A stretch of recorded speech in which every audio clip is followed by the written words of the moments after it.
আসসালামু আলাইকুম ভিউয়ার্স, আশা করি সবাই ভালো আছেন। এক ভাই কমেন্ট করছে, লেবানন বর্তমানে কি 30,000 টাকা বেতনে গেলে ভালো হবে? এটা আপনারা যদি একদম সাধারণ জ্ঞানে চিন্তা করেন তাইলে নিজেই উত্তর পাওয়া যাবেন। 30,000 টাকা কিন্তু মাত্র $250 টাকা, বুঝতে পারছেন? এই $250 টাকায় কিন্তু 30,000 টাকা হয়।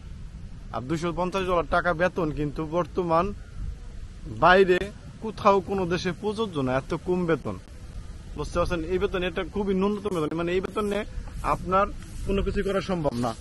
ওমর, চলো চলো চলো চলো, বাতাস উঠেছে, বৃষ্টি বৃষ্টি বৃষ্টি বৃষ্টি।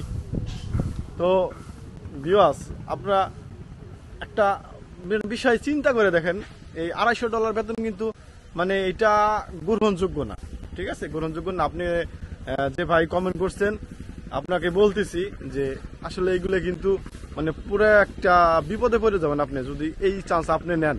$250 বেতনে যদি আপনি কাজ করার জন্য ওইখানে যান, বুঝতে পারছেন? বিদ্যুৎ চমকাতেছে, রেডি করে চলো। তা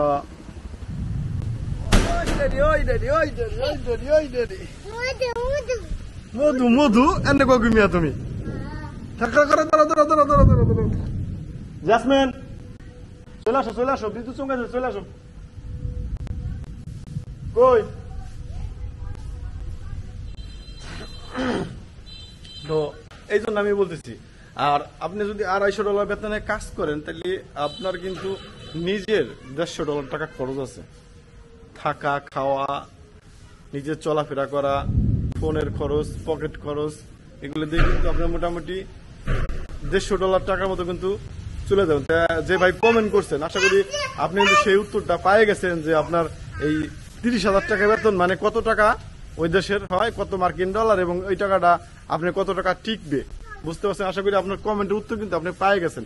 তো ভাই ভালো থাকবেন, আর যদি আরো কিছু জানার থাকে তাহলে অবশ্যই কমেন্ট করবেন, ইনশাল্লাহ আপনাদের সেই কমেন্টের উত্তর দিব। আপনারা কমেন্ট করলে আমার খুবই ভালো লাগে।